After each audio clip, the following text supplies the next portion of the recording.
시청자 여러분, 요즘 대낮에 그것도 이 나라 수도인 서울 등산로에서 흉악범죄가 발생되었다는 보도를 보니 정말 우리 사회가 어떻게 이렇게까지 되었나 하고 국민들은 불안해질 수밖에 없는 것이죠.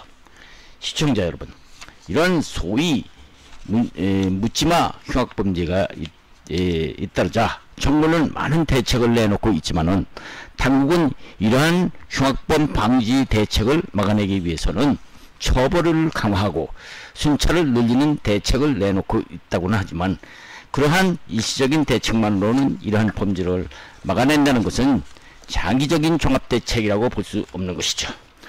일부에서는 CCTV를 늘린다 또는 경찰관 면책 규정이 너무 경직되었다면서 면책 규정을 확대하는 방법을 만들면 금방이라도 해결될 것 같이 말하지만 과연 그럴까요? 그렇습니다.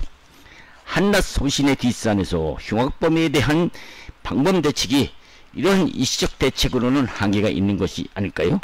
귀중한 시민의 생명이 사고로 숨지면 항상 누가 책임지느냐가 문제가 생기는데요.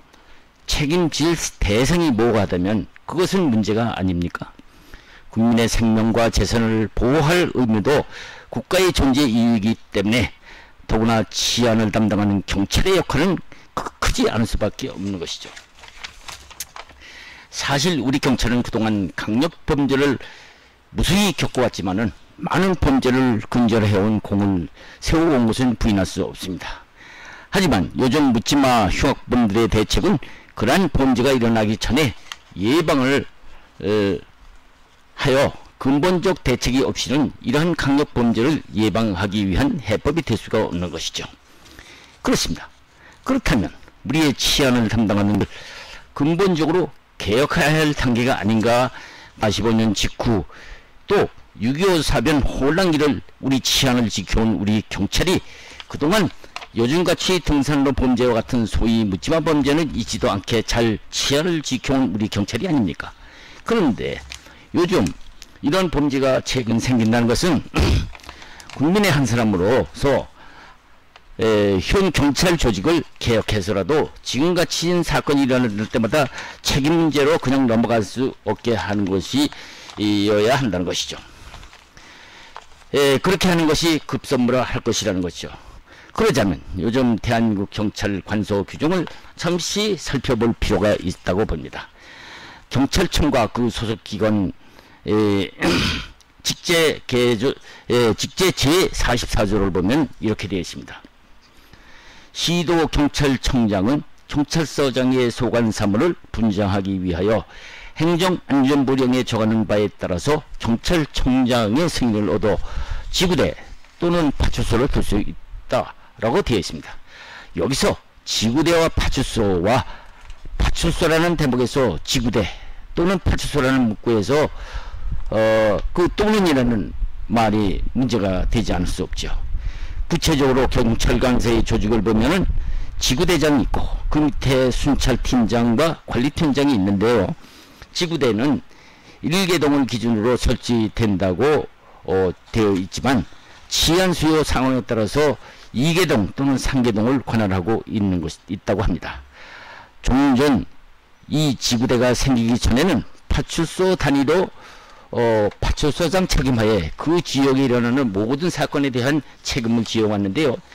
파출소를 치안센터로 바꿔버린 뒤에 그 지역의 경찰들은 통합하는 것이 지구대이기 때문에 관할 구역상 종전의 기존 파출소가 책임지고 있던 지역의 치안을 지구대로 규모는 커지긴 했지만은 그만큼 구역이 넓어져서 파출소 직원들이 정기적으로 도본 순찰하던 구역보다 그 순찰구역도 넓어져서 신속한 대응이 힘들다는 것이지, 이것이 시민들이 보는 우려되는 관점이죠.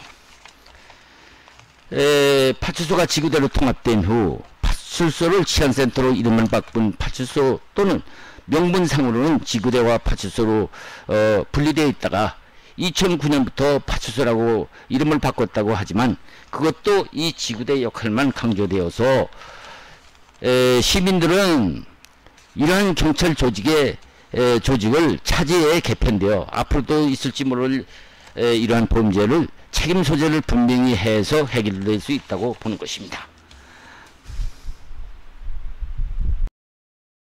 국민 여러분, 그동안 세계 최고 수준을 자랑해온 대한민국의 치안이 아니었습니까? 다른 나라들이 감탄했던 안전한 치안 강국 대한민국을 다시 재건하기 위해 당국의 비상한 그 개혁이 필요하다고 봅니다.